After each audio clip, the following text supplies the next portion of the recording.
आज की क्लास में हम बात करने वाले हैं फॉन्ट स्टाइल्स के बारे में, टेक्स्ट एट्रीब्यूट्स के बारे में, फॉर्मेटिंग योर टेक्स्ट के बारे में, ठीक है, टेक्स्ट एंड पैराग्राफ के बारे में और ऑटो फॉर्मेट के बारे में। तो वन बाय वन करके सारे मैं आपको बताता हूँ, ठीक है, कि कैसे इस पर काम किया जाएगा। तो मैं यहाँ से एक नया डॉक्यूमेंट ले रहा हूँ। यहाँ पर मैंने एक नया डॉक्यूमेंट ले लिया है, ठीक है। तो नए डॉक्यूमेंट में सबसे पहले मेरे को कुछ टेक्स्ट टाइप करना पड़ेगा, क्योंकि टेक्स्ट फॉर्मेटिंग करने के लिए हमें सबसे पहले टेक्स्ट को टाइप करना पड़ेगा, ठीक है। आज जो हमारा रहेगा क्लास का सेशन वो पूरा टेक्स्ट फॉर्मेटिंग के ऊपर ही रहेगा। तो सबसे पहले मैं यहाँ पे टेक्स्ट टाइप कर लेता हूँ। तो ये सिंपल सा मैंने एक टेक्स्ट टाइप कर लिया। यहाँ पे लिखा हुआ मैंने वेलकम, ठीक है। अब वेलकम मैंने सेलेक्ट करा सबसे पहले तो यहाँ पे मैंने माउस से इसको सिलेक्ट कर लिया। तो अब मेरे पास ऑप्शंस क्या क्या आते हैं वो देख लेते हैं पहले। सबसे पहले कि फ़ॉन्ट का साइज़ कितना रखना है। तो फ़ॉन्ट का साइज़ मैं अपनी मर्जी से बढ़ा या घटा सकता हूँ। मैंने 20 कर दिया, 22 कर दिया, ठीक है। ये फ़ॉन्ट का साइज़ मेरे को घटाने के लिए, बढ़ाने के लिए ऑप्शन रहेगा यहाँ पे, ठीक है। और यहाँ पर आपको ऑप्शन मिल जाएंगे कि फ़ॉन्ट का स्टाइल क्या रखना है, यानी कि फ़ॉन्ट अगर आप इंग्लिश में लिख रहे हो तो किस स्टाइल में लिखना है। आपके पास जो भी फॉन्ट होंगे यहाँ पे डिफ़ॉल्ट, उसमें से आप कोई भी एक चूज़ कर सकते हो। जैसे मैंने यहाँ पे ये चूज़ कर लिया। अब इसके बाद यहाँ पर इसको और अच्छा या आकर्षक या डिज़ाइनर बनाने के लिए हम क्या कर सकते हैं, यहाँ पर बोल्ड कर सकते हैं, यहाँ डार्क हो जाएगा। इटालिक हल्का सा तिरछा करने के लिए, बैंड करने के लिए होता है। इसकी शॉर्टकट कीज़ मैंने आपको ऑलरेडी बता दी है। यहाँ पर आप जाओगे तो शॉर्टकट की भी आपको मिल जाएगी। कंट्रोल के साथ भी, कंट्रोल के साथ आई, कंट्रोल के साथ यू। अंडरलाइन की शॉर्टकट की होती है। अगर आपको डबल अंडरलाइन चाहिए तो डबल अंडरलाइन का ऑप्शन भी यहाँ पर मिल जाएगा, ठीक है। यहाँ पर आपको स्ट्रिक थ्रो का ऑप्शन मिलता है, तो स्ट्रिक थ्रो का ऑप्शन मिल जाएगा आपको। सब स्क्रिप्ट सुपर स्क्रिप्ट मिल जाता है। ये सब स्क्रिप्ट सुपर स्क्रिप्ट करते क्या वो बताया था मैं आपको। तो सबसे पहले तो ये चीज़ें मैं बंद कर देता हूँ। तो ये बटन्स मैंने बंद कर दिए, ठीक है। अब मैंने यहाँ पर सुपर स्क्रिप्ट का इस्तेमाल करना, तो यानी कि मैं यहाँ पे लिखना चाहता हूँ A²। अब ये A2 लिखा हुआ है, ठीक है। मैं चाहता हूँ कि A² में बदल जाएगी। तो मैंने सेलेक्ट किया इसको सबसे पहले, तो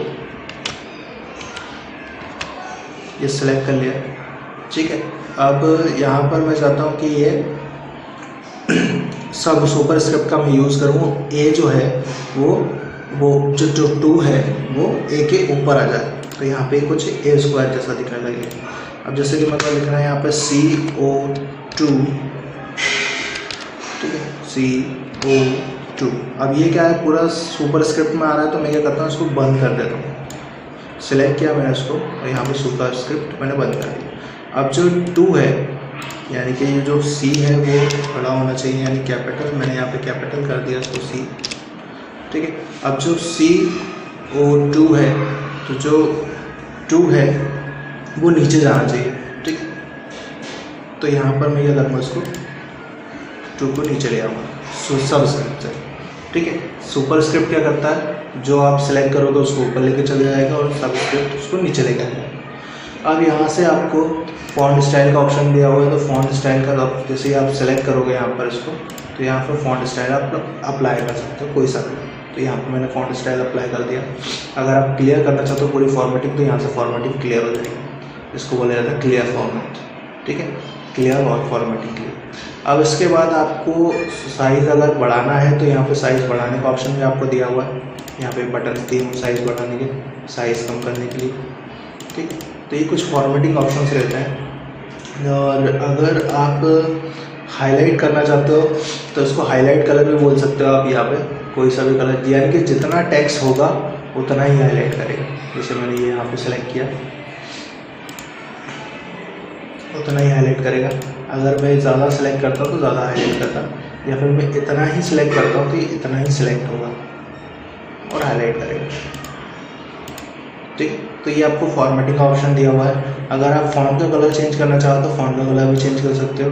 तो यहाँ पे जैसे अभी मैं इसको फॉन्ट के कलर को चेंज कर देता हूँ। यहाँ पर मैं इसको कर देता हूँ ये कर देता हूँ, ठीक है। तो ये कुछ ऐसा दिखाई देगा।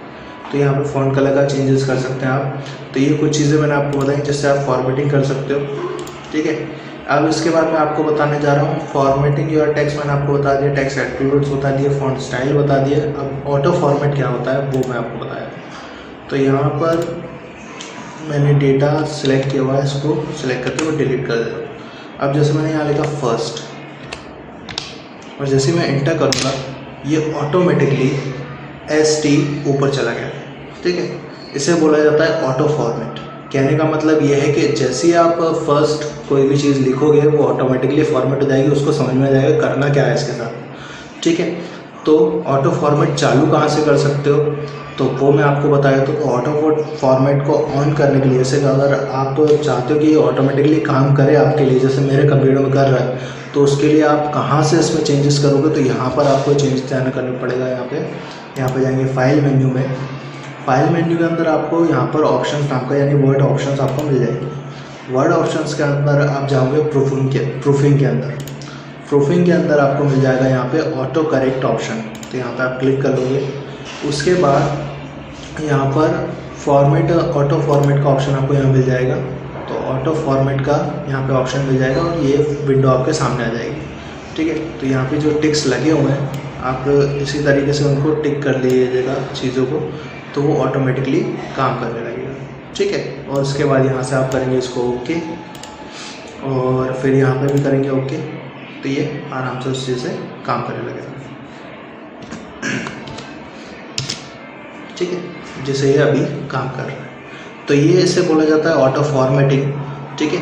तो नेक्स्ट क्लास में मैं आपको उसके आगे बताने वाला हूँ। तो आज की क्लास में इतना ही।